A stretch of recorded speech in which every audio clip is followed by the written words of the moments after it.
You what? The sooner you start. We do have a quorum? We've got a quorum here. Would you mind saying the prayer? Get started.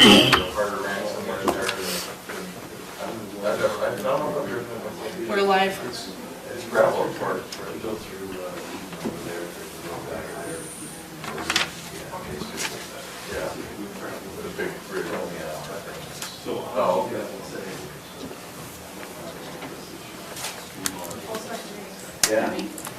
Okay, ready? We're live.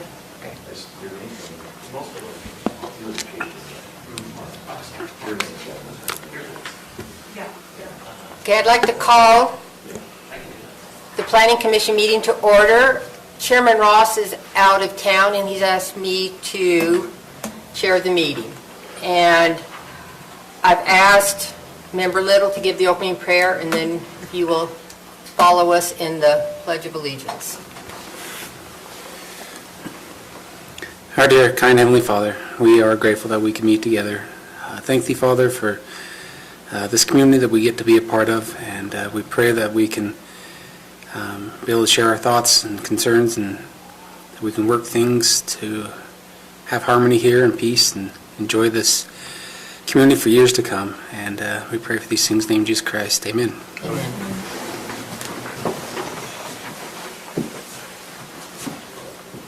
I pledge allegiance to the flag of the United States of America and to the republic for which it stands, one nation, under God, indivisible, with liberty and justice for all.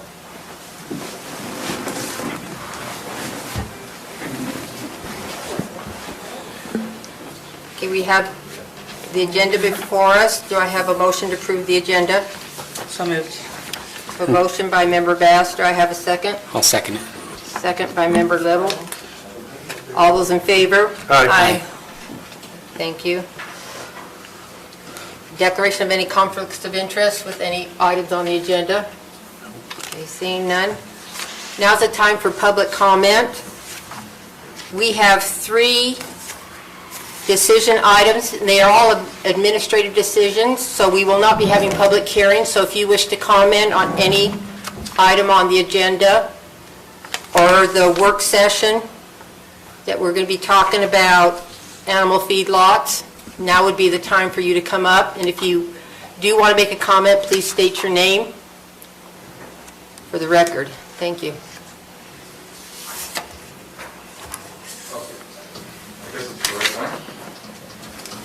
Hi, my name is Ray Nettleton, representing Morgan County and Cottonwood, which is the landowner to the east of the proposed development. I'm also heading up a nonprofit corporation to build some water infrastructure for the upper zone in the Cottonwoods.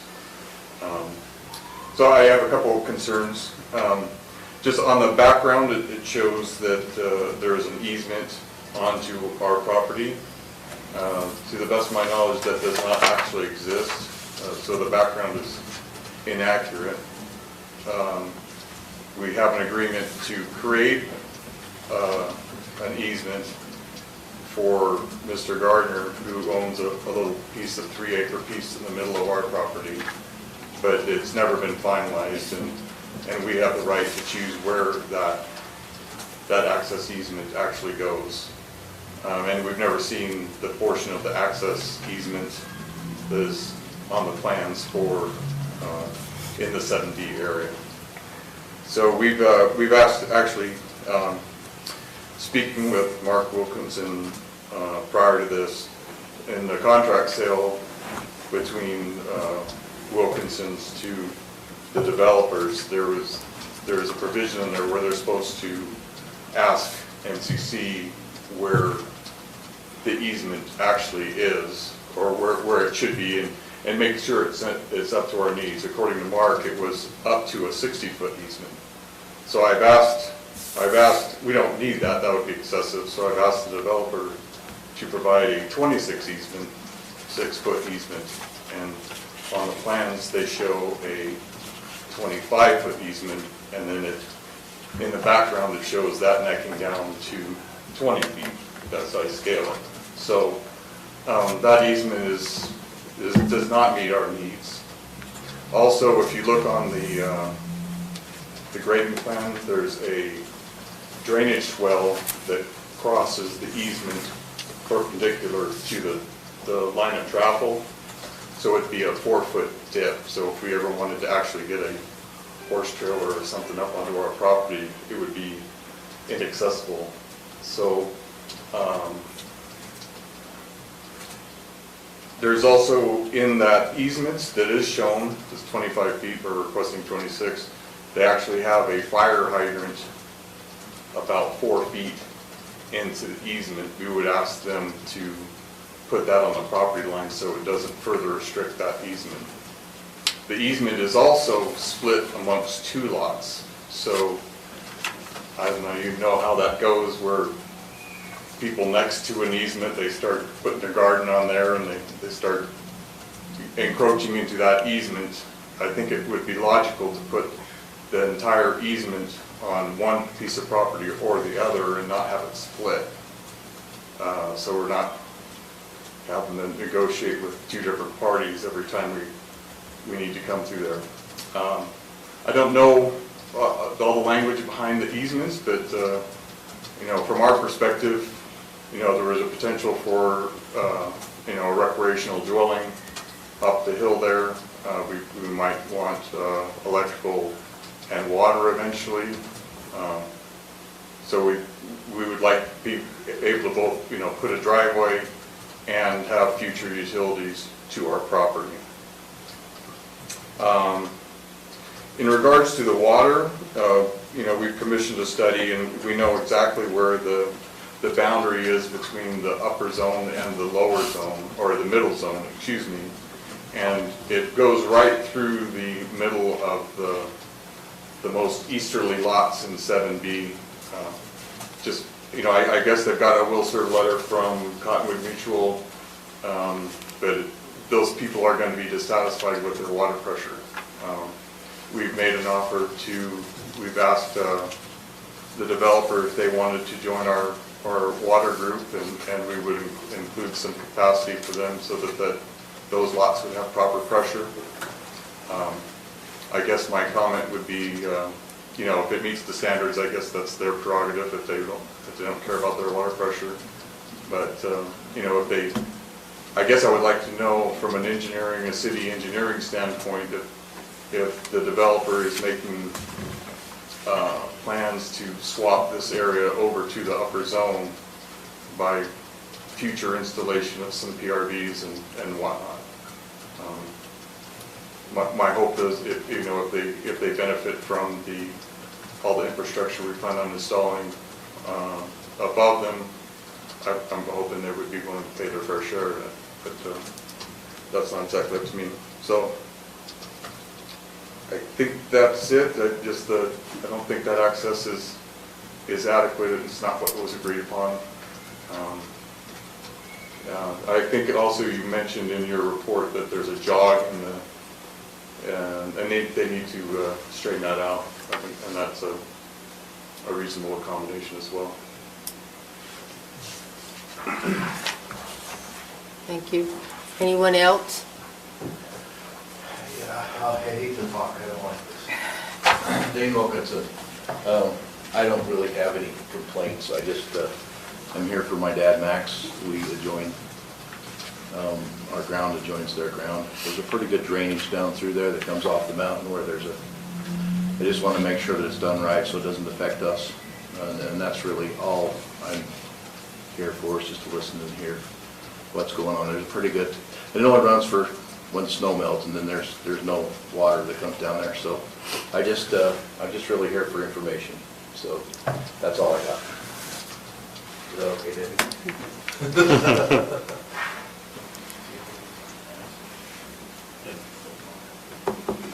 Anyone else?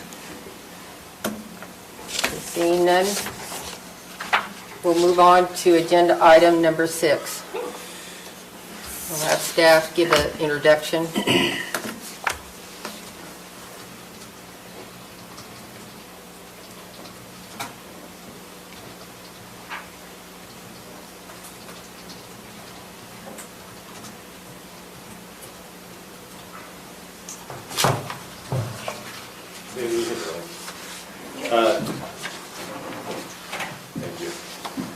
I'm Lance Evans, I'm Planning Director.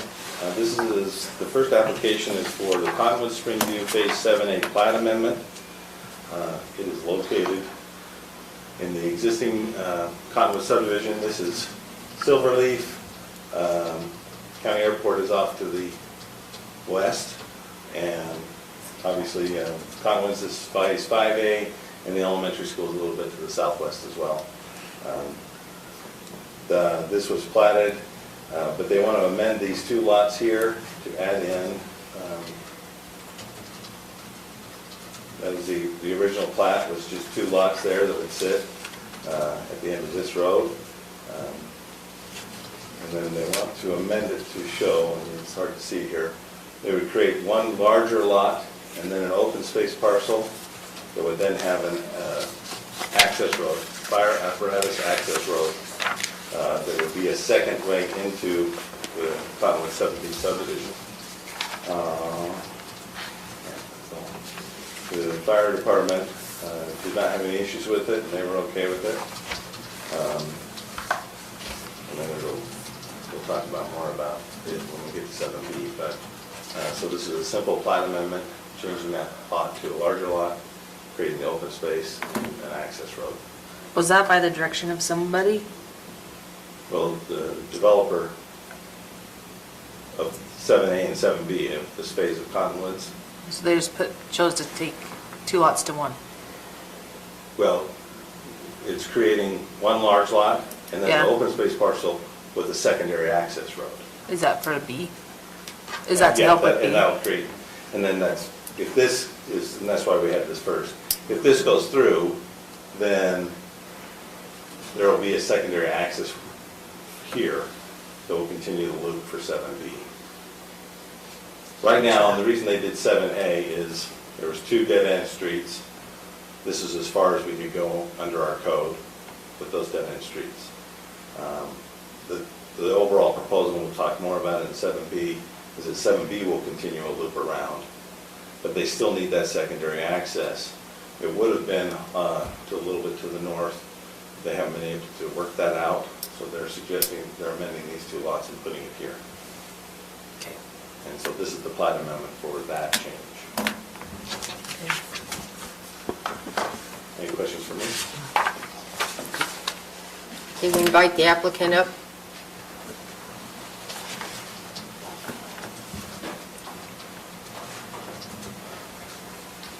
Hi, my name is Skylar Gardner, the representative for Cottonwood Springview, the applicant on this. As Lance mentioned, this actually goes hand in hand with the agenda item that's next, the Phase 7B. It was a long time ago, but in 2019, we actually presented all of Phase 7 as one full phase. And once we realized that there was going to be egress problems, we subdivided it into a Phase A and a Phase B. Phase A moved forward with 29 lots. We've completed that. We've sold those lots. In working on the access point, or the egress point for Phase 7B, the fire chief actually helped us to determine a good location to get back to Silverleaf Road, which is why we're proposing to amend these two lots, taking them into one lot and reserving approximately a 40-foot wide parcel, and on that parcel there'll be a fire egress road. It'll actually be gated with a crash gate is what the fire chief would like, and with signage saying that there's no parking in front of that egress location. So it won't be an open road. It will be owned and maintained by the homeowners association. So, that's all I had on this one. If there's any questions, I'd be happy to answer them. You said all the lots are sold? Sorry, in Phase 7A, where this plat is recorded, these lots have been sold. The two lots we're amending, 726 and 727, combining into 756, I believe, 756. Those lots have not been sold and are still owned by Cottonwood Springview. Any other questions? Thank you. Thank you. Any more questions for staff?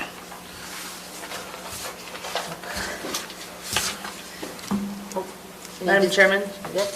I move we recommend approval to the County Commission for the Cottonwoods Phase 7A Plat Amendment, application 22.005, located at 6387 South Shoreline Drive, based on the findings and with the conditions listed in the staff report for today, February 24th, 2022. I have a motion by Member Bass. Do I have a second? I second. Second by Member Mayerly. Any discussion on the motion? All in favor? Aye. Any opposed? Motion carries. Agenda item number 7.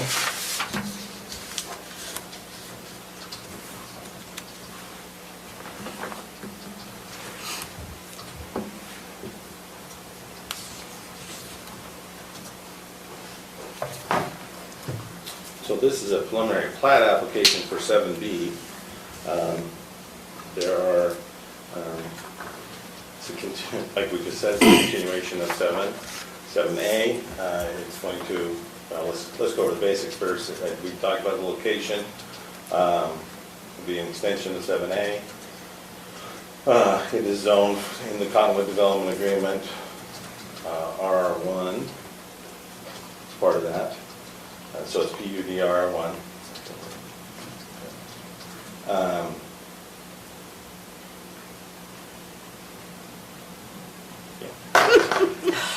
So, 10 clicks for one slide. and the wrong way. Let's see. So it's 25 home lot subdivision. It does meet the majority of our code. We did have some concerns about how it was laid out, and I think I'll just walk through the conditions of approval, and I think that'll be the easiest way to talk about it. The secondary fire access road that is part of 7A that we just talked about will have to be installed and completed prior to any building permits being issued. You know, that's a critical fire safety thing, and so that road will have to be completed as part of the overall subdivision. Should not be a problem, but we want to make sure that it's clear that has to be completed. There is a declaration of access easement that was submitted with the application to Mr. Nettleton's comments in the public comment section. It hasn't been recorded yet, but they do have an access easement that they want to record. It's a difficult situation. The adjacent property owners to the, let's see, to the east, thank you. It's uphill, so it should be north, right? To the east, they do have a right. In my conversations over the years with Ray and I'll just say Morgan Cottonwood, it's been that there was an easement, there is an access there, and maybe it's not recorded, but it's at least prescriptive for them to access their property through there. We talked about it initially with the Phase 7A or 7 plat. So we did receive those comments, and when I write that in the staff report, that's what I'm saying. There's at least a prescriptive easement right of some sort for that property to get access there. What do you mean when you say prescriptive? So they've been using it, but it's not officially recorded. Okay. So they have a right to access their property, and they've been using it in this area. There may be other issues, but it's really between the two property owners. The county doesn't, I think we want to respect the rights of the adjacent property owners and make sure that they have their access platted as it is here. I think it needs to be fine-tuned in that, to Ray's point, I mean, you can kind of see there it goes up, and right at the back of the lots, there is, it does a little jog, which if you're coming up that hill, it seems like it would be difficult to drive. The details of that easement is between the property owners, but we want that to be ironed out prior to final plat, the easement recorded, so before the final plat submission. Let's see, there's some other details of address, lot numbers, area. We need to have a table that shows that kind of thing. Some other housekeeping items. This is an open space area. The Cottonwood PUD ordinance, PUD Plan Development Agreement, does show that there should be a trail coming across through here. I think it ought to be at least noted on the plat that there will be a trail there. Our intent is to make sure that anybody that buys a lot knows There's a trail. that there's going to be a trail opportunity there. Well, I didn't know anybody's going to be walking behind my house. Well, sure, look at your plat a little closer. We want to at least empower them with that information and get that on the final plat. Of course, we'd have to have a construction meeting based on these requirements and a kind of a documentation of all the criteria laid out in the PUD overlay. We have some general county surveyor comments. We haven't gotten all those details yet. But the county surveyor comments and the county engineer comments need to be addressed prior to the final plat submittal. And I think Skylar will speak to that. He submitted some items today.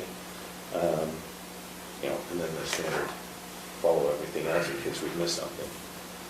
Mr. Nelson did also submit an email. I think it's the same thing that he stated in the public comment.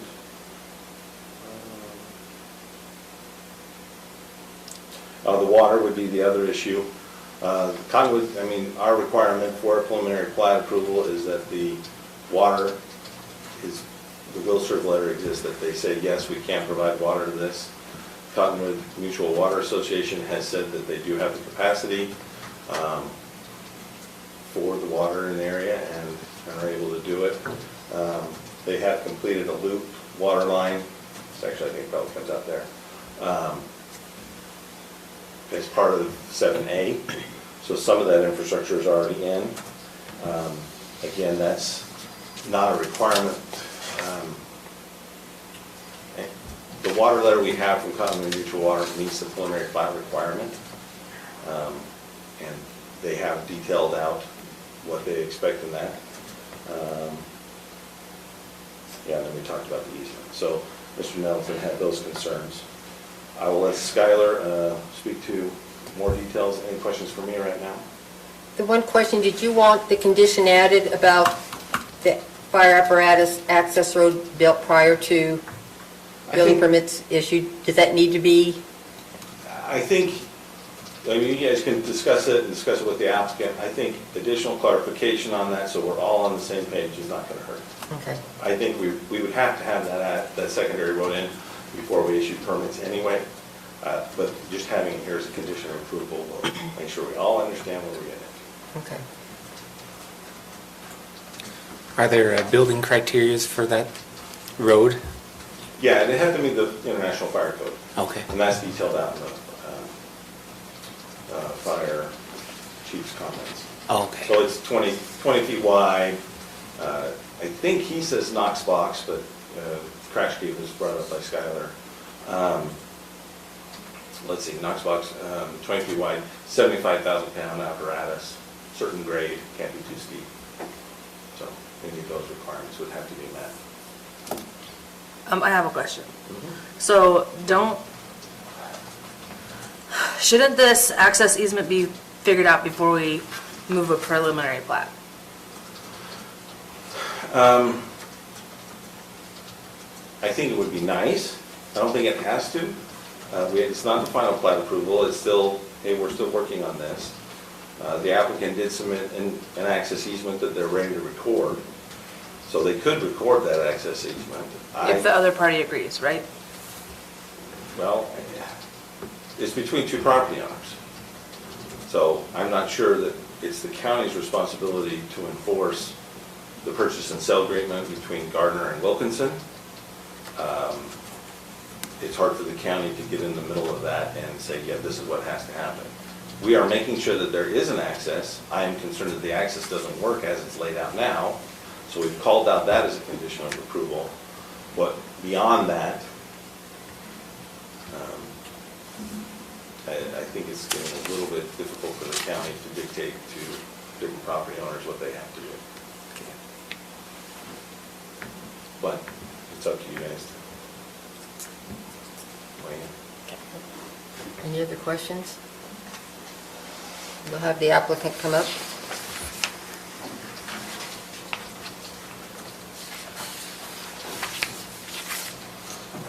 Hello, my name is Skylar Gardner, the authorized representative for Cottonwood Springview. Lance did a good job describing our application. This is the second part of our original Phase 7 application from way back in 2019. I'll just probably, rather than going over, kind of repeating what Lance said, I'll probably just jump right to the access easement. That access easement was originally placed there. I don't know, can you go back to the area, the first slide? We are okay with that access easement in its current location, and we had originally planned for it to be 20 feet wide to access this parcel right here. Generally along this 2-track road right here. You can kind of see where that 2-track road kind of meets this property line. It doesn't meet it at an exact 90-degree angle. So the instructions that I gave to my engineer were generally follow that 2-track road to line up the easement down and line up the easement on our property with that. That's why there's a little bit of a weird jog at the end of those 2 lots on the plat. If we need to just straighten that out, we can straighten it out. And we've actually, it was my mistake, I told the engineer to make it 25 feet, but if 26 feet works actually for the adjoining property owner, as they've said, we can actually change that to 26 feet. That's not a problem at all. So we were planning for an easement to be there, and if it needs to be a little bit wider at 26 feet, we can do that. And we can address Lance's comment about the orientation and where it meets up with the property there. It does kind of side hill. If you see it on the plat, it doesn't just go straight up the hill, it kind of side hills and then meets up with that 2-track there. So hopefully that's something that we can get all sorted out. We do have a document ready to record, but that is something that we could finalize on the plat when we submit it for final approval. We can also note the trail on the plat. That's actually a really good idea. There have been numerous mountain bike trails that have been put. That trail that's scheduled in the open space through there is not a hard surface trail. It is a natural or dirt trail. So it's likely to be a mountain bike trail. So noting that on the plat would actually be a good idea. We can do that. And then finally moving on to the water, we have a will serve from the Cottonwood Mutual Water Company. And can you go back to the plat for me, Lance? Thank you. When we developed Phase 7A right here, we actually had a deficiency in our fire flow by like 50 gallons per minute. It was quite minor. But before the planning department or the fire chief would actually sign off on building permits in Phase 7A, we actually took a line through this open space parcel right here. So unrelated to the project you're seeing tonight, we took a water line through here and we actually connected it to Phase 5. That Phase 5 connection created more volume going into the subdivision, and we now meet the fire flow requirements, which is why building permits have been issued for Phase 7A. We've reviewed all of the data with our engineering firm as well as the water company's engineering firm, and all the tests that we've done on a fire hydrant located right here, and we expect all of the volumes to be the same in Phase 7B as well. So we don't have the pressure or volume concerns that have been expressed to me as we've worked with the water company on it. Hopefully I addressed a few of the concerns. If there's any questions, I'd be happy to answer them. Any questions? I just was curious about one question about, that Ray brought up about using 2 lots instead of just 1 lot for the easement. Any clarification on maybe why? Well, we put it on the property line because there's setbacks on both properties. So they'll have a 10-foot setback on either side. So this would just be an additional setback restriction spread between 2 lots. I believe the majority of it is actually on this lot. There's only about 5 or 6 feet that's on this lot. I can't read those numbers, sorry. That was another item. If there is a fire hydrant directly in the path of that easement, we can shift it to one side or the other, whichever side is closer, as long as the chief is okay with the distances to houses. They're generally spaced out to meet hose length requirements for fire service, but if it needs to shift 8 or 10 feet one way or the other, that can be done in our construction drawings, no problem. Thank you, Ted. Any other questions? I have one, if you'd like to, could you please address the drainage that Dane talked about, his concern? Sure. This area right here, and actually the very center of the drainage is identified right there. This gray shaded area right here is a geological area known as a debris flow area, I believe is, yeah, a debris flow area. We have identified that with the geotech, and these lots right here will actually have restricted building pads. They will not be able to build within this gray shaded area here per the recommendations of the geotech engineer. But this large ravine is, maybe ravine's not the right word, but it is a large drainage that goes down quite a ways before it comes back up. And we do have property ownership to the other side of it. We actually don't plan to do anything going this direction in terms of development or improvement to go into that drainage area. So.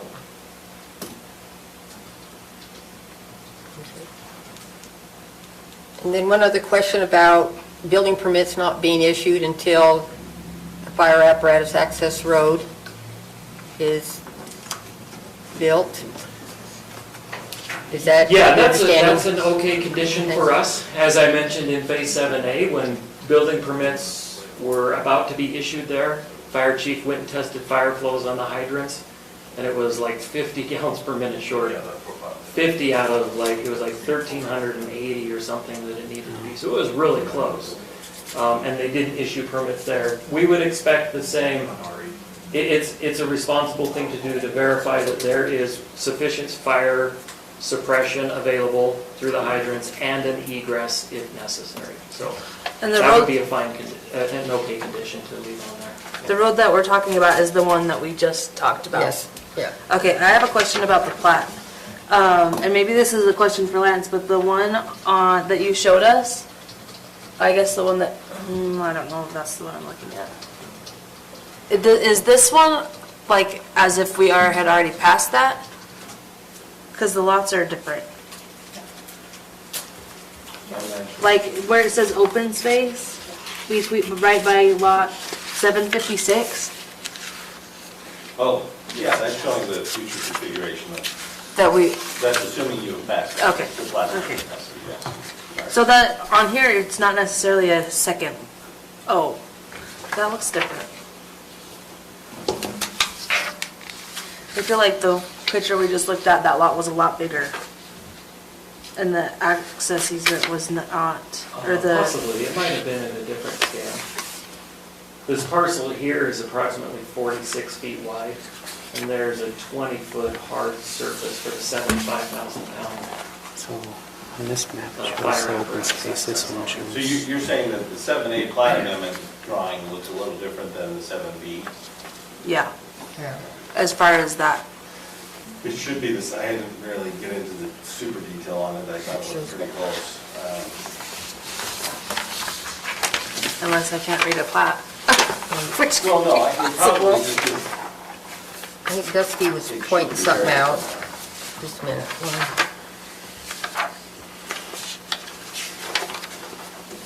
I was just called out more in this one. Okay, 47. Oh, 47 of the 20 on page foot. 17, the emergency egress is like a long skinny thing around the whole edge of the lot.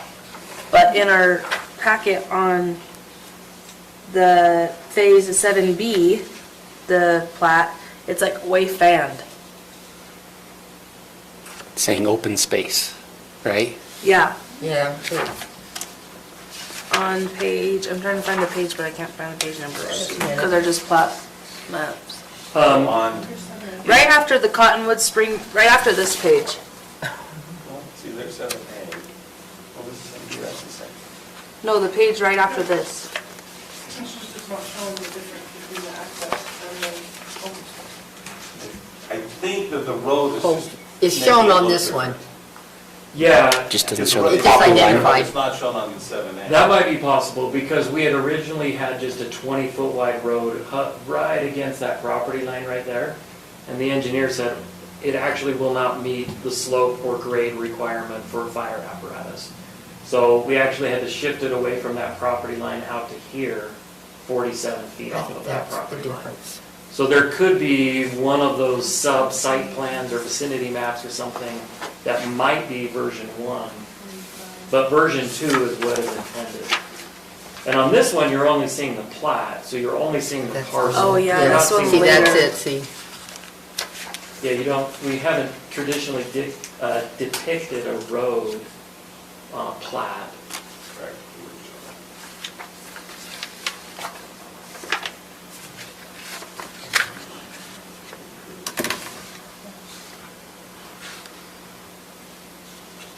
Yeah, see the curve tables, so the lower portion, C2, the C2 line's 46, 77, 45, C3 down.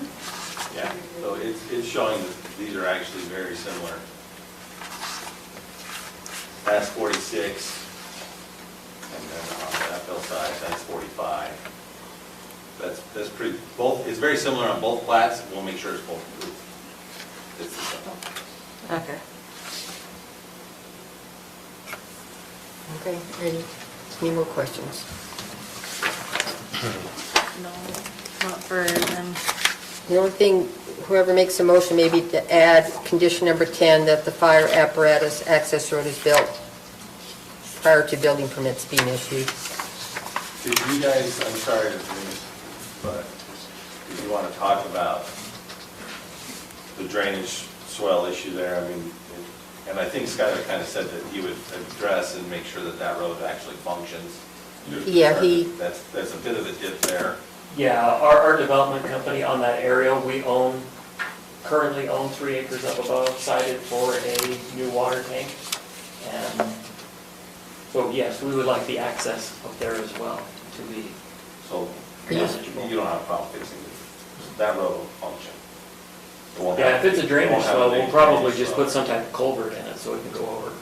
But we do want water to be collected and diverted away. Because this does go uphill here. So surface water coming down, we do want it to be collected and diverted over to here. So there'll be probably some type of a culvert to gain the access into the easement onto the adjoining property for the water tank and for the adjoining landowner. Does that have to be put somewhere? Does that have to be put on here somewhere? Note that that it be aligned for functional access is already condition number 3. Well, that's a functional access. That wasn't talking about runoff.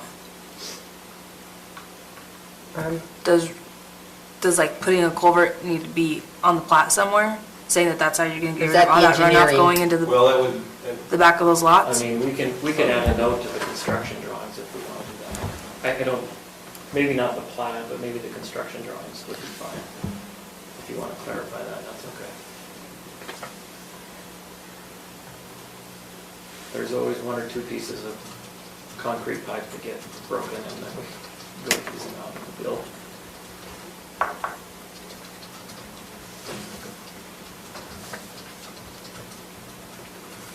Good. Okay, thank you. Okay, so we're saying that the egress that we just talked about needs to be put in before building permits are being given. The fire apparatus access road, yeah. Isn't that the same thing as the egress? yes. Yes, Okay. but it's, yeah. That's emergency. Okay, here's where I sit, is this is a lot of conditions. So, I feel like some of this stuff should have been taken care of before it got to us. What got turned in today? Revised plat, Skylar addressed a lot of the engineering comments, clarifications.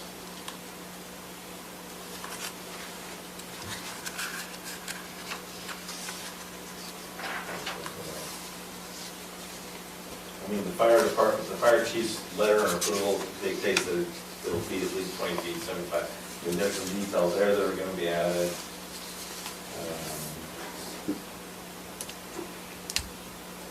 So basically, Skylar addressed the concerns and comments from the county engineer.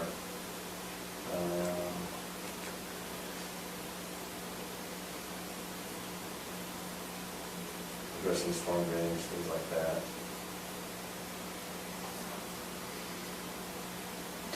Instead of making a 10th condition, could we add it to condition number 1 that says, and it's Yep. installed before? Yep. Yep. That'd be fine. I think, I think for a final plat, yeah, there can't be many conditions, but preliminary is, you know, we're 2/3 of the way through the process. These are relatively minor things that can be just added. I think clarifying building permits is good too, but, yeah, it's pretty minor stuff. It's not, some of it.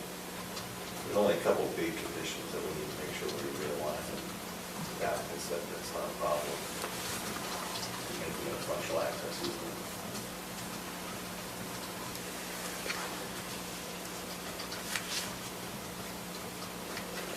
But that's why. So we just have to say that it isn't functional, but the property owners are the ones that have to decide what functional is to each side. Well, okay, so, I mean, they can talk about it more. We called it out as an issue. The applicant tonight said that they'll do 26 feet, they'll make it functional and straight, because they need to access their water tank as well. Yeah.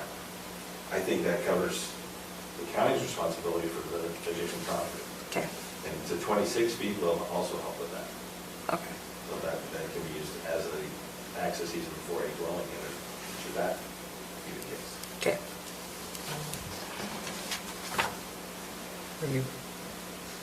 Anyone want to make a motion? Yeah, as soon as I find the page.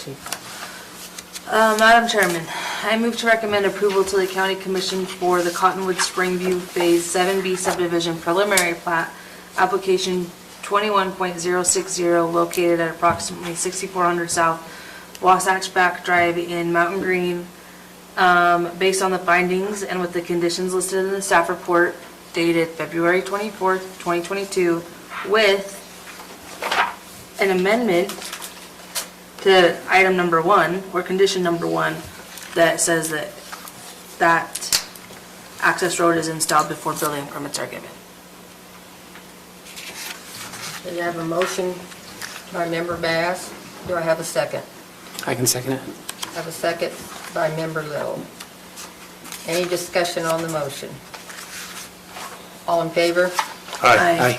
Any opposed? Motion carries. Thank you. Moving on to agenda item number 8, Young Ranch CUP.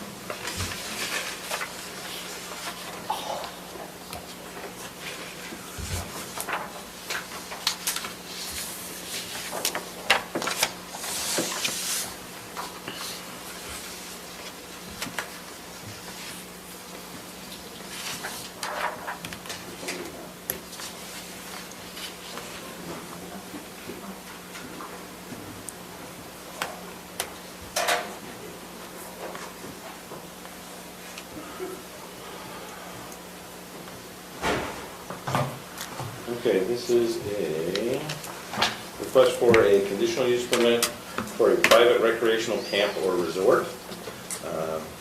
It's a C2 use? Let me see.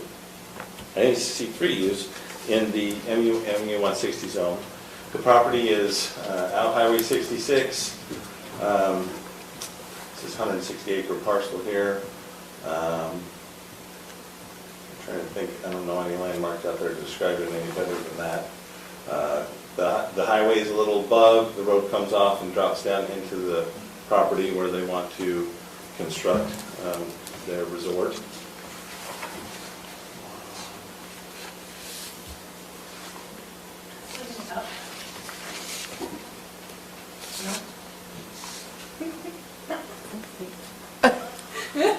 Yeah, that's it.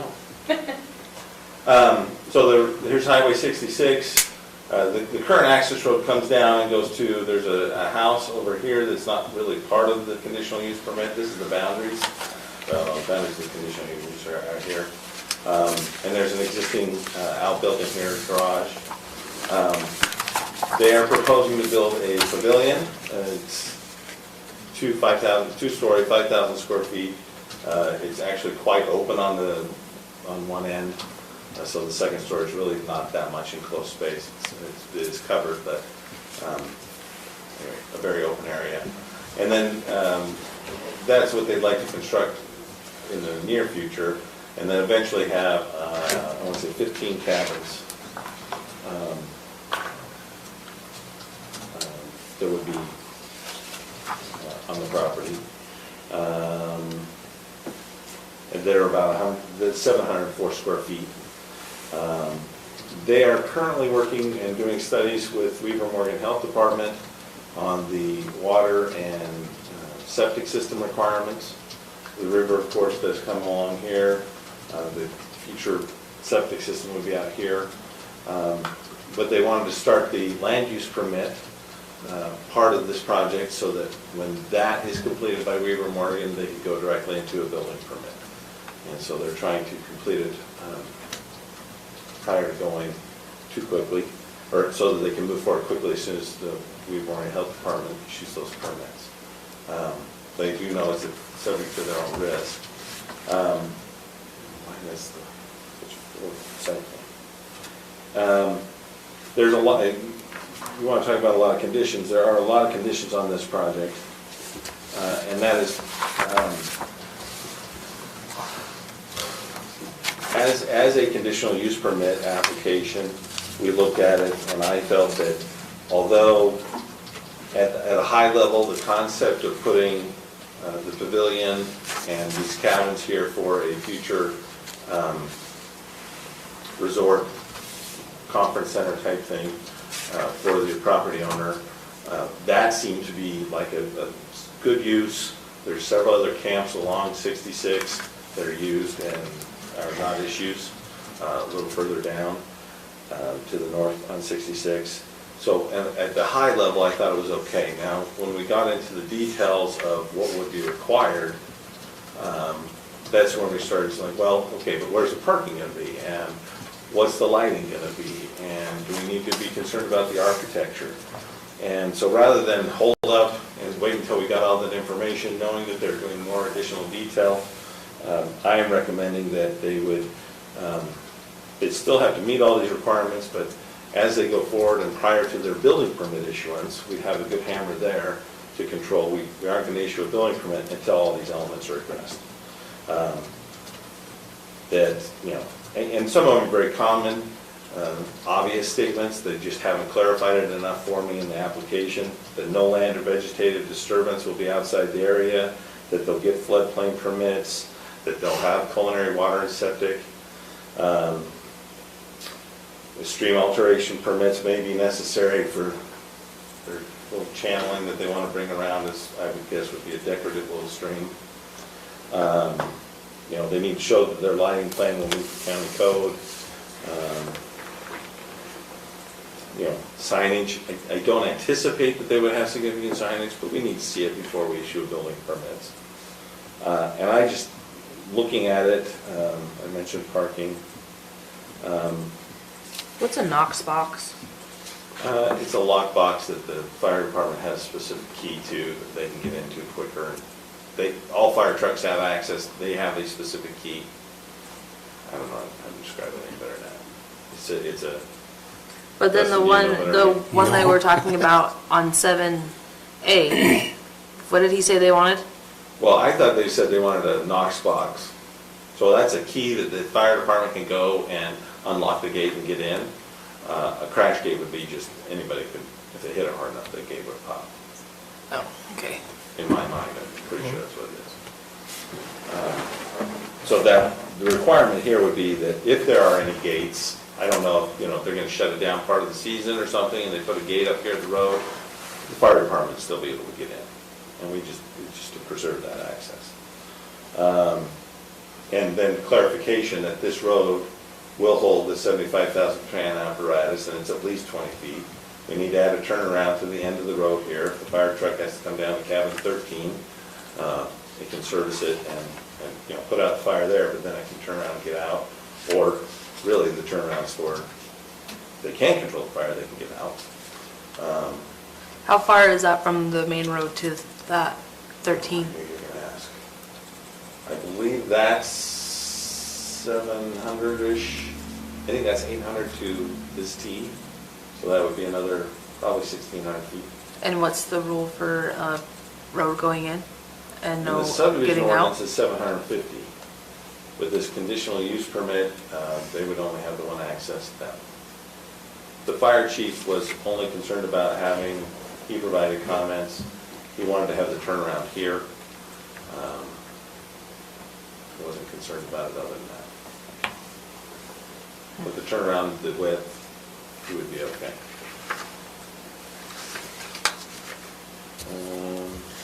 Okay, so are these things, some of them are fixable on this site plan, right? So would we ask that the site plan gets updated to get rid of some of these conditions before we make a decision? You could, sure. This is a conditional use permit, so you're just applying conditions. I Well, mean, yeah, but some of this conditions stuff should be on a site plan, right? Well, and maybe that's the condition, I should have thought of this before, that the conditional use site plan is addressed prior to any building permit issuance. So all these elements are then called out on the site plan. Because I was thinking like number 8 could be on the site plan. Figure out where All these should your parking and is. could be on the site plan. Should or could? Should. But you don't have to, because it is a conditional use. I gotta go back to, this use, putting the pavilions and the cabins down here on 66, it's happening all up and down 66. Yeah. It's okay from that level. We need more detail to be documented, and so that's why I say it should be documented. I gave the applicant comments a couple weeks ago. I thought that they would get back to me in time, and they did not. So that's... Well, they're not here to even talk about their own application either, so. So you could postpone and say, please, address some of these comments, and postpone until the applicant can come back and address the comments. That is certainly your prerogative. Yeah. They knew they were on the agenda. Yeah, they picked up the sign. So they posted the sign. Multiple emails. The turnaround for fire trucks at the end of the road adjacent to cabin 1, should that be cabin 13? I think I said it wrong. I think on the site plan. Cabin it's 1. It's cabin 1. On the site plan, it's cabin 1. No, I had a 50-50 chance, I guess.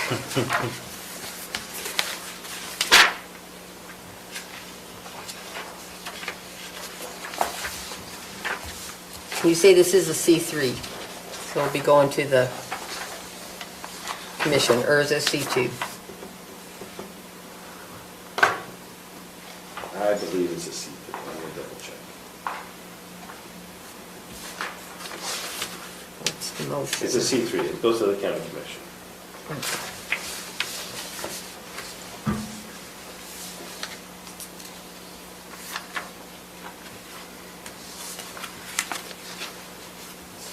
So like number 6, could we put on I don't know what you could put on a site plan and what doesn't belong, but it seems like they could do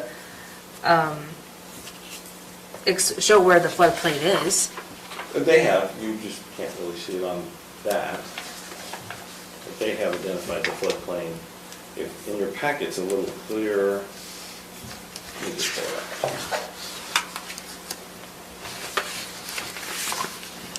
Basically, the whole site is in the floodplain. They will have to do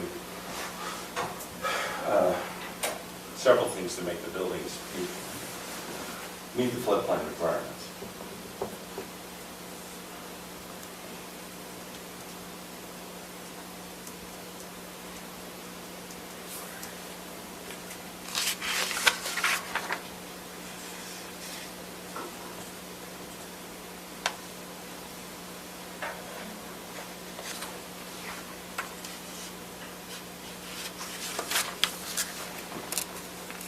On number 3 and number 10, so number 10 is the flow rate of the existing well, and number 3 is culinary water permits. I assume that they're getting their culinary water from their well? Yes. Right. Wouldn't that go with number 3? The health department wouldn't issue it if they didn't have the correct rate, right?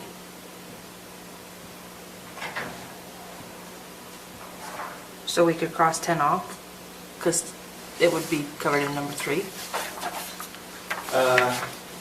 That was a different fire requirement, so they might get the fire chief wanted that in there, fire marshal, excuse me. So the culinary water will be the health department signing off on it, but we also want just the flow rate of the existing well, so we know how much water they have flowing For emergencies. for fire.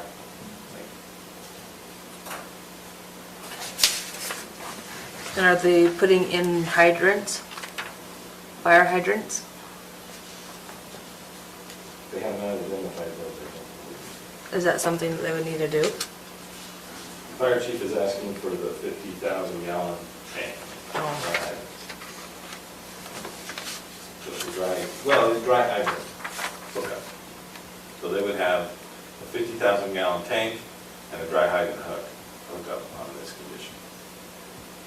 So there would be a hydrant, one hydrant out there. Where does that say that? Turn the page. Condition 14. Number 14. Oh gosh, there's 15 of them.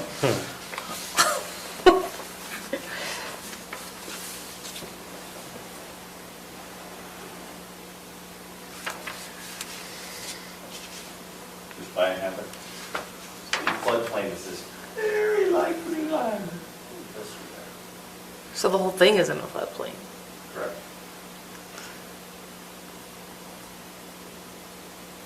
It's the bottom of the valley. This is a big flat field. Yeah.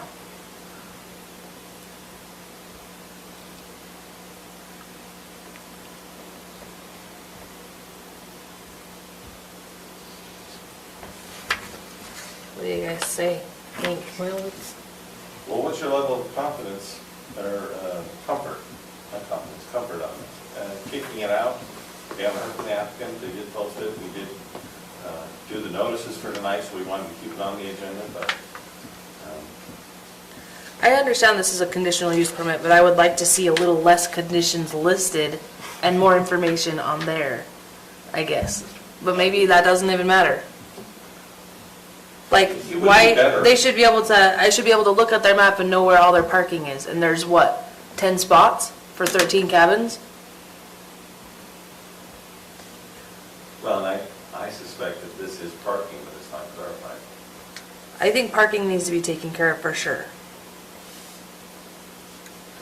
But if we give it back to them to fix, like, we need to have all the things we want them to fix before we give it back to them. You know what I'm saying? Well, so they got my review comments and requested, hey, these items need to be addressed. Your comments are all the conditions on here now, right? Did you have any more If conditions? that's the, no, not necessarily. Not that we can see. So sometimes we don't deal with site plans a whole lot. I mean, how much is this like a Set in final stone. plat? I mean, in other words, you know, if it's on a final plat, it's supposed to be that way, no kidding. But if they want to move, you know, they give us this, we give them the conditional use permit, and they want to move everything 15 feet to the left for no apparent reason. is this as hard and fast as a final plat? Well, I think mostly because it's gone through, once it gets approval from you and the county commission, I think changes would be difficult. If they're minor changes, it's not near as the same as a plat. So we should almost treat this like a final plat is what I'm getting at. No, I'm saying it's a step down, and if there's minor tweaks and changes that don't change the intent of it, Right. that's not a problem. Okay. But, you know, with not having the fire turnaround, yeah, that's Yeah. Oh, yeah. significant. Water tank, that's significant. How long ago did you give them your notes? I'd have to look, Ballpark? just 2 weeks. Just 2 weeks. Yeah, or anything. I just say, Give send them it more back. time and Get postponed till, Yeah. Send it back and show us that you're invested in communicating about this. to address the planners. Yeah. To address the Comments. notes. Yep, planners notes. Yeah, no reason to send it on to the commission to waste their time too, so. From postpone till the next meeting, or does it need to be, well, there, what's going on at the next? Next meeting, we've got the general plan discussion, work session. So maybe give them till the 24th, and I give them a month, and they can't, I guess there's a list in this project, they would really like to build a pavilion right now. They can't because they don't have the well and septic permits. They could without it, well, and so I've said to them, get the conditional use permit, get the land use approved so that we can do the building permit. But since they're waiting for the Weaver Morgan Health Department for at least, it's only another month or two, hopefully. They've been working with them for a long time. But hopefully they will get that soon, and maybe they're just gonna wait until that's all done. We were trying to not have to have them wait for another set of public hearings after that approval. Public meetings. We were just trying to help facilitate this project and get it, hey, the land use is done, and I just don't think it's actually that high a priority For them. for them.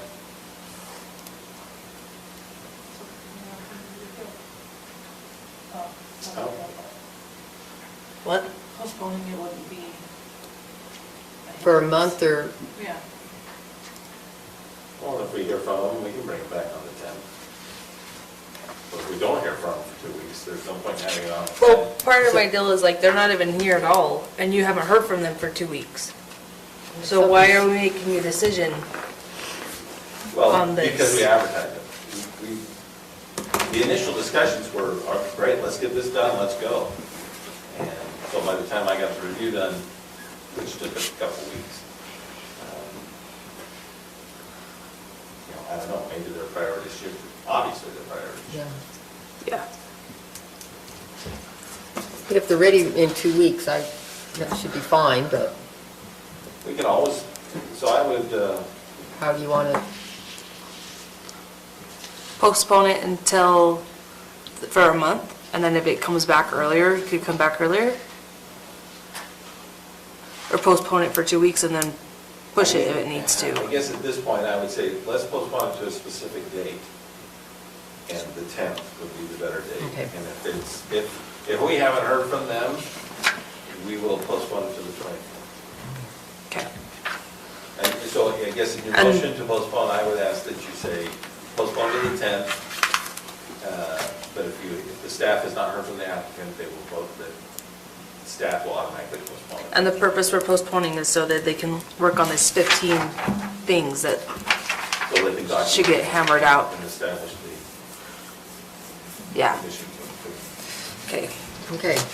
Madam Chairman, I Yes. move to postpone item number 8? 8, definitely until March 10th.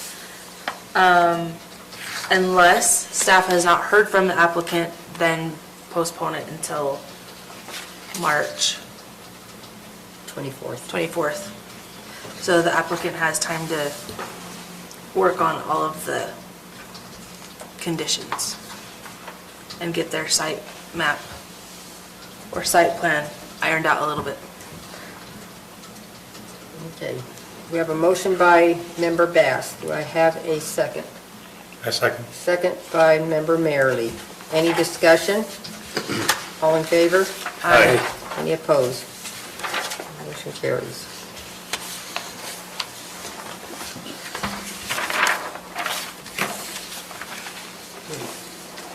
Work session on the CAFO. I have a question. What is a nonprofit? Okay, in the letter from Mr. Nettleton, the second paragraph, I didn't know people could just make nonprofits to put in wells. A water system? Yeah, or a water system. And I don't know what MCCWDG means. Morgan County Cottonwood Water Supplement D? District. I'm not sure on tax laws where they can do But- profits, great profits. I just don't understand why, Well, Peterson Pipeline's a nonprofit. so they're making a new nonprofit water company. It's owned by shareholders, yeah. It'd be- Interesting, I- okay. We're nonprofits. That so was yeah. my only, Yeah. I didn't know what that was. Okay.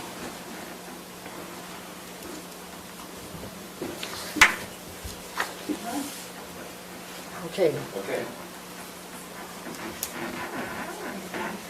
So, one of the state laws that was passed last year for, at the state legislature was to address a concern over large concentrated animal feeding operations.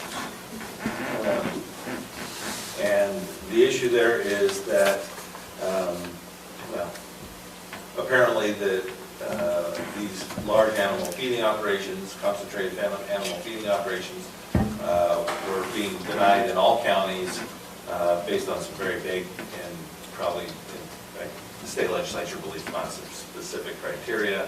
They didn't like it. They want to have these opportunities in certain counties. So they passed this law that stated that each county must do this analysis of what they want to see in where they can have capital, and they set out the criteria for the county to look at, Where they can have what? the CAFO. Capo. Or CAFO. CAFO, large, it's concentrated animal feeding feedlot. operation. So we're talking thousands of pigs, cows, sheep, Okay. whatever. Chickens. So not us. No, 10,000 sheep, 1,000 cows, 700 cow dairy. Okay, It's, code spells it out. okay. 35, how many swine, no, Cow. 2,500 swine weighing more than 55, or 10,000 swine less than 55, so these are huge. 55,000 turkeys. 82,000 laying hens. This is 12 days of Christmas. With inflation. With inflation, yep. Yeah, we got laying hens and broilers, ducks. Where's the turkey? So these are large concentrated animal feeding operations. Oh, ducks, yeah. It's not, Not us. nothing, Us. nothing. No. How many, Like a lot of the things in. what's the wild bunch? state legislature, Lambs, not all sheep, directly how many applicable to us. sheep do they have? About 3,500. I did not catch this, that we were required to do this code. I only found out about it in January, and then February 1st was the deadline actually in state law. So right now, if the capture came in, we would have a hard time denying it. So we need to establish this criteria. Garfield County has put together their ordinance that looked at it pretty good, and that's included in your packet. My recommendation is that, and we can certainly talk about it, but this is, I would like to get your direction to take the Garfield County ordinance, do the analysis that they state in here, where I would look at topography, wind patterns, prevailing winds, distances from residential zones, healthcare, public areas, educational institutions, and try and find where a place to put it in Morgan County is. The state law is not really clear to me as I read it, but I believe it's saying that we shall create a place. So we have to have a place. We have Just to create like- a place. I SOBs. see where you're going with So this. why don't we put them together? Okay, yes. You know, I already told her where it's going. It's Lost Creek. So I thought, maybe I was confused. I thought we were going to have a discussion about the animals that we talked about last meeting, but this is completely different. Yeah. Yeah, okay. Yeah, this is, Well, not nothing, because they couldn't have done anything if four of them were here. So, yeah, you're right. I'm glad you're here. okay. No, we're glad to have it. Yes. Thank you for gracing us with your presence. Oh, thank you. So anyway, so I think we need to give this going for state law. Garfield County is the ordinance I think it's pretty good, and we can just go through it and go through their process and draft an ordinance for Morgan County. I think we do have to create somewhere, but I can get more clarification on that. And I would like that to come back. It doesn't say anything about mink. Well, it's not. They thought of concentrated feeding. Animal feeding. Yeah, How are mink not, and 55,000 turkeys are? because you eat turkeys. You eat turkeys. People could eat mink. Do I they? don't think so. I've been watching Meat Eater, so all kinds of stuff. Okay, sorry, I'll stay on task. Eyes on my face. You probably could. If you were hungry enough, you could. I'm sorry, I will focus. That's okay. No problem. I think the issue is simply that we need to figure out where we could potentially put one of these operations in Morgan County.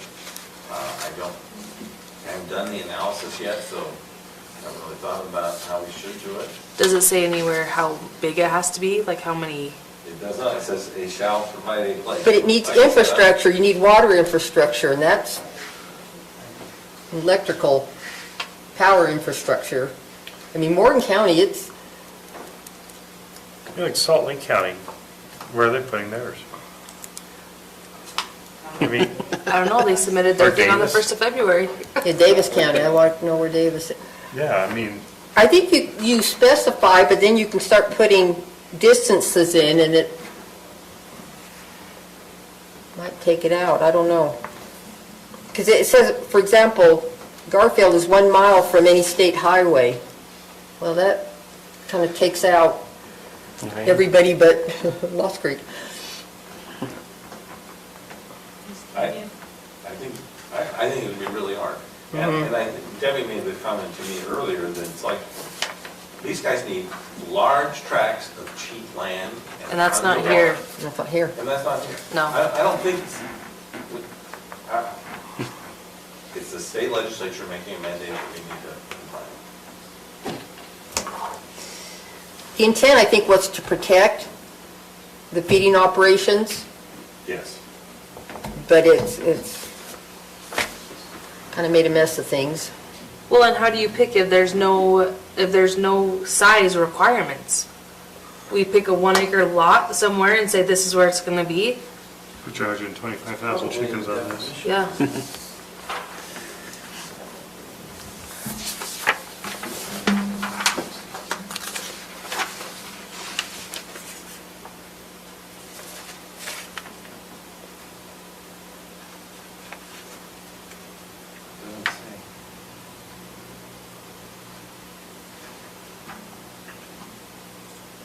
I mean, it assumes so, yeah, I don't know.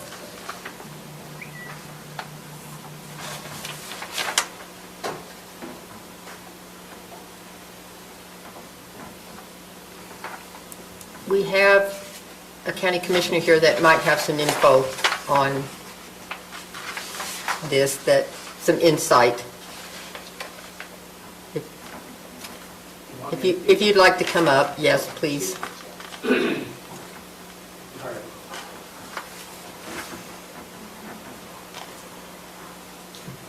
Lane Fackrell, County Commissioner, Morgan. Yesterday I was at the state legislature, and I was talking with our governmental affairs and UAC, and also other individuals within the legislature. And they're basically they told me yesterday, they said, if you guys were to designate one area, we could classify it. And what they were suggesting was, and they've gone through the county, they basically suggested that what large animal operation do we have in our county currently that could be considered close to it, but not really that we're ever going to do it. And that would be Jeff Jones's place that has about 650 head of livestock, of cows.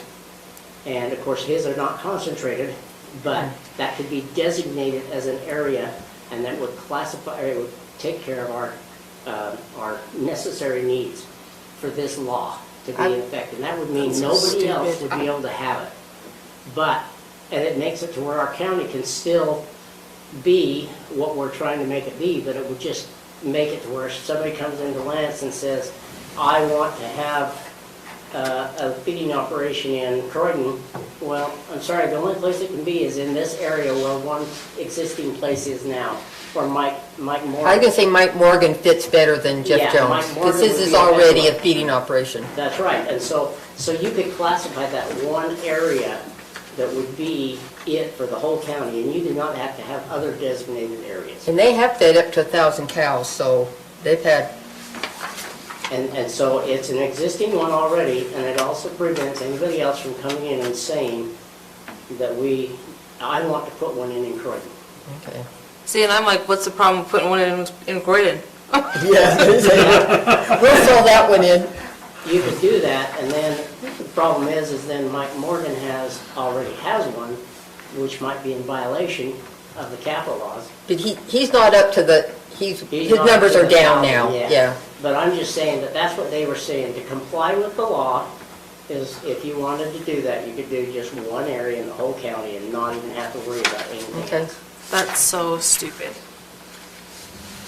Any other questions from that? No, but that's, They're giving us the loophole so they know their legislation is stupid. That's right. thank you. That kind of makes it, I just wish you guys would have to point out where these properties are. I'm sorry, I don't know where they Mike, It's spread all over. yeah, Mike Morgan's is there in Milton by Weaver Basin Canal. Basically between this mountain and this mountain, down by Bigler Road. But it's further south. Well, I will, But they already have they have a large facility, and they have had up to that many, 1,000 they have fed, but they don't do that now.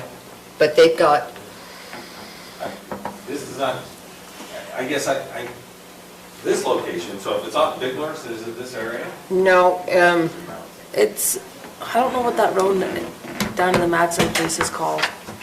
yeah, it's down the road to the Matson place. Oh my gosh. Township range? Here, we'll come.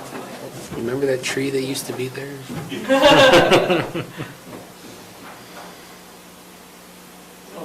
In way, it's, Yeah. We need down here. We need to go further south. Okay. There's the canal. Yeah, there's the diversion, so, I'm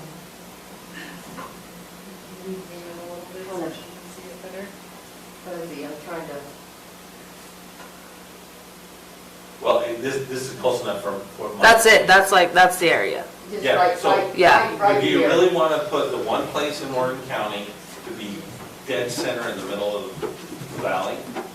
No, I actually really do think it should be in Croydon. Well, But- we can get to that. Big- But there already is one there, that's what I'm saying, it's a huge I feeding know, operation, but yeah. we look at Geneva asphalt plant, where the county approved a conditional use permit for an asphalt plant, because it was the local little asphalt plant, no problem. Then Geneva buys it, and now it's the regional asphalt plant. It is not what we anticipated. I would be very concerned about the same thing happening here. Oh, yeah, he's only gonna do 600, maybe 1,000 head, and it's been fine for years, and that's no problem. Somebody else says, oh, great, I got a CAFO here, I'll bring in 30,000 pigs. So, I'm serious. So, we need to be careful where we cite it, and, I mean, I think that's a good strategy, but we've got to think about the consequences of that strategy. But I don't,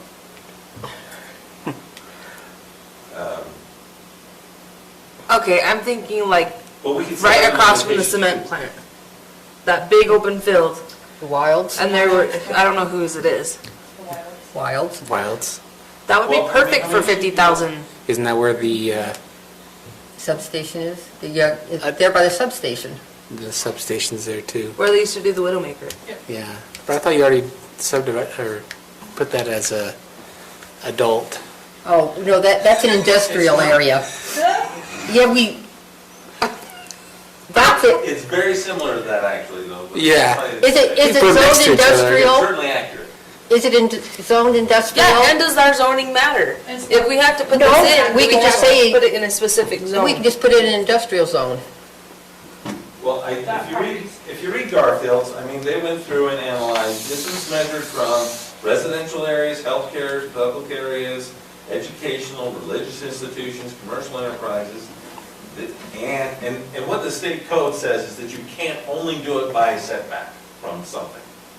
So you can't say 5 mi, you cannot do this 5 miles from the city. That's too vague. We have to have more specifics. So we can do setbacks and prevailing winds and topography. So it's like, well, you know, we could rule out all the We should F1 put it in because the you can't get to it. Cottonwoods.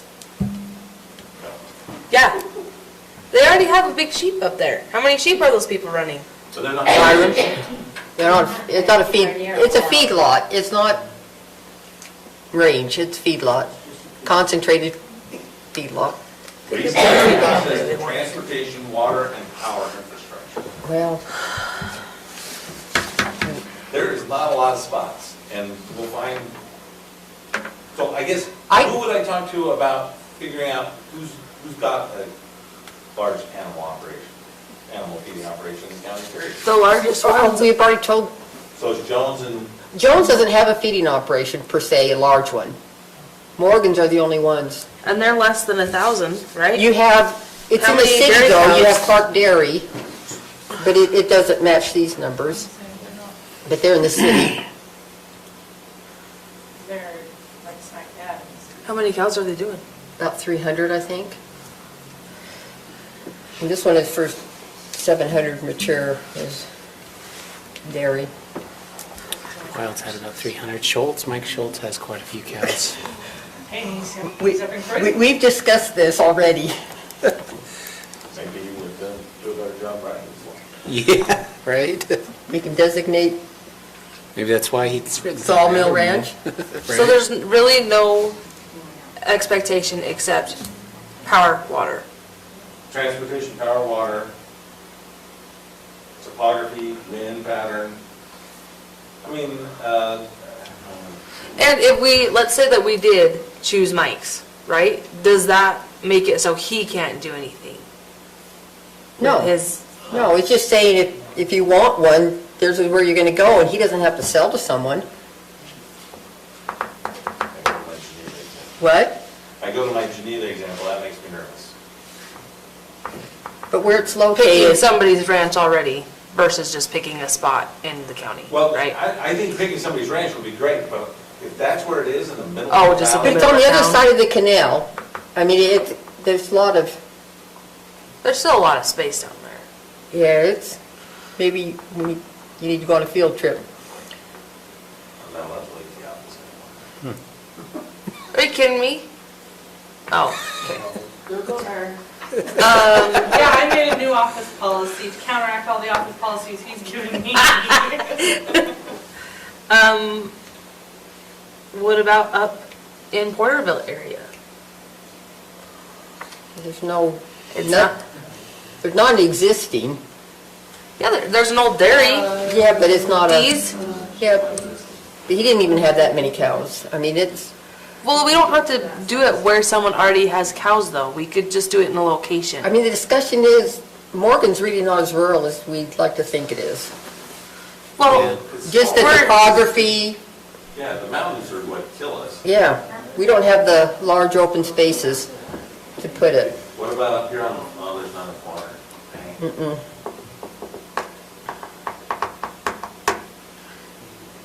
There's not enough water anywhere up here, right? up a big mountain? No. You do it on the west side of East Canyon. On the road that's this way? I suppose if you want, we could put it up against Wasatch Peaks Ranch, if you really want.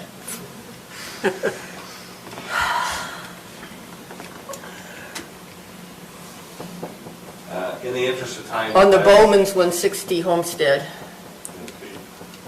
in the middle of Wasatch Peaks.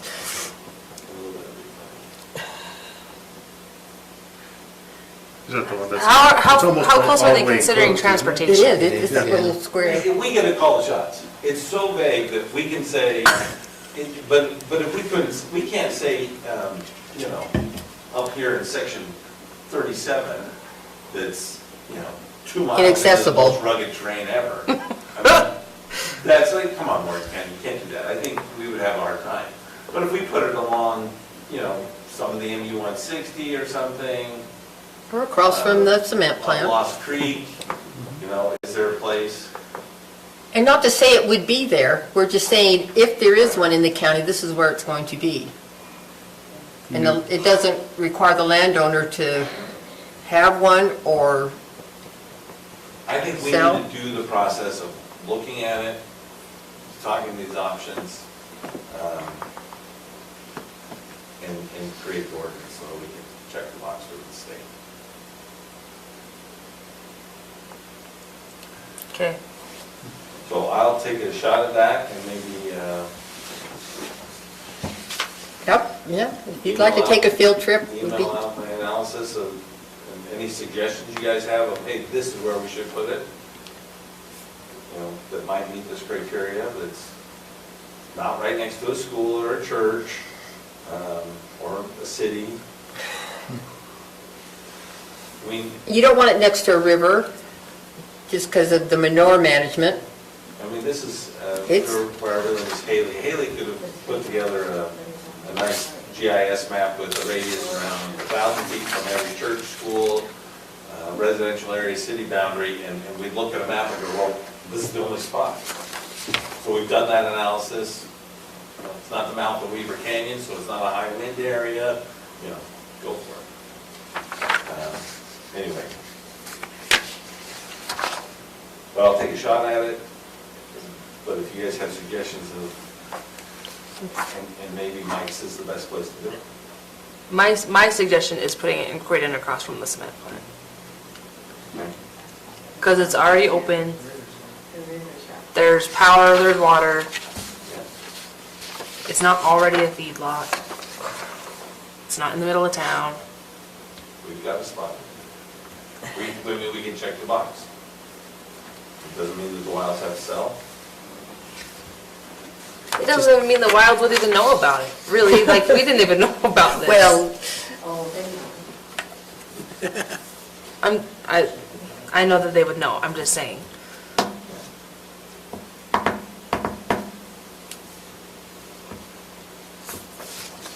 I guess I go back to, the scary part about this is that somebody could come in, and it could be huge dollars. And with a lawsuit. Well. What do you mean- what do you mean yes. huge dollars? We don't have, No, I mean huge dollars, it's like, well, geez, I will sell for that amount. Well, and These types of uses, the gravel pits, what else? You know, the concentrated animal feeding operations, there's so few places, power generation, there's so few places you can put them that the value of those, where you can put one, Goes is sky high. skyrocketing. so do we put one in a ridiculously stupid spot so people aren't incentivized to do that then? Is the other question. But you still- Because realistically, Wilds could sell and we could have one of these things in Croydon. I guess I'm saying, don't put it in a place that you really don't want it to be there, and you don't think it's a good location, hoping that the property owner will never sell. I didn't choose Croydon because of that. I think that if something did come, It's the that one. that would be the best place for it. And I think that's the common, okay, good. And that's right.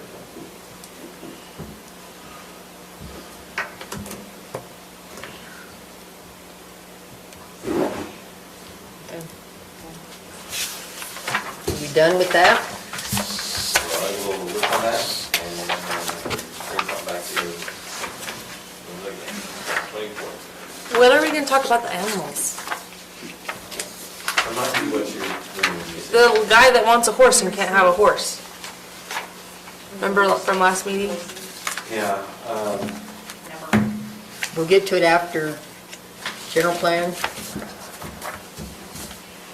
I'm sorry, we're buried, and I don't know when I'm gonna, Get to it. we've got multiple plats that are going on, we've got the general plan. We did, when we move on to business, I'll talk about some other stuff. Okay. You can move on to business right now. You're in with this? So, we did put out two RFPs, one for planning review services. They both ended today. And then the other one was for a code amendment update to kind of overhaul the county code. It's old, we pieced it together for so long. I think taking a clean look at it and doing it, it's the time to do it after we've adopted the general plan. So, and we also want to, we've been directed by the county commission to do a PUD ordinance, Plan Unit Development Ordinance. So we want to look at all those things. So we had those two RP out, and we got two applicants for the reviews and one for the code amendment. Maybe we don't want to do the code amendment right now, but anyway, we'll look at those proposals that came in. But the reviews would help us with the Nine Springs Range Resort, special special district, and application and other applications to catch us up, so that maybe we can get on that. We haven't hired a planner yet. And we've had some applicants, but they just haven't worked out. Are we continuing to get applicants? Or I got one a week ago that was just not in the realm. Not saying anything bad about them, but it didn't fit. So I don't know. And so this would be the stopgap, is to bring in an outside consultant to do plan reviews, so that I have time to do other stuff. I mean, really, at this point, we should have 3 planners in the office, and we have 1. And so it doesn't give us time to deal with everything. So, do the best we can, and then hopefully our people will be good enough to go with them. Or we'll see. So we'll start having that discussion. The other big news is that Bailey got a promotion. Yes? Promotion. Reclassification. And reclassification, but it's promotion. New job titles, office manager, permit technician. And that really reflects more of what Bailey's been doing for the last 3 years. congratulations. Bailey keeps going and like, Lance, how about this, Lance, how about that? And handles all the calls and all the calls. I still have to take so much, just is so sad. Anyway. Can't remember everything. Anyway, so, we're excited about that. And she's definitely picked up some of the slack. Some of it. So that's how we're able to function with 3. I got a draft of the general plan, I'll review it, and then they've got a couple more chapters they're fine tuning. As soon as we get that complete general plan draft, I'll get that out to you guys to start looking at and reviewing. I think we'll have a work session on the 10th to just kind of read through it and discuss it. The consultants, the landmark design will present it and walk through it. It won't be a public hearing, but Will they be here in person? one at least. Anything else? We have, We're open Monday through Friday, 8 to 5. we have that training on March 7th. Oh, yeah, that. Oh, yes. That actually will be really good. That's a great opportunity. It's here, and City Hall. It'll be a good presentation. Not here. And I'll have a little confidence on that. Do we have to RSVP to you, or are we just? Julie. Julie Reese, the HR lady. So that'll be really good. Training.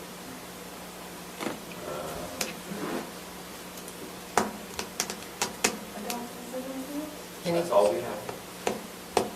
any other questions for staff? Okay. Approval of the minutes. Everyone get their corrections in? Yep. So moved. Second. All in favor? Aye. So moved. Second. All in favor? Aye. Nope.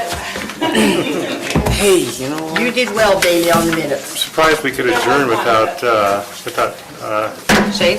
without Shane here. They It just just seems throw so this all odd. off. No, are we off? We're done. No. No,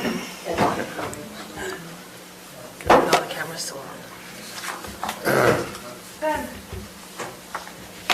Now the real meeting. Does he just sit on his phone waiting for you to say done so you can turn the camera around? No, he doesn't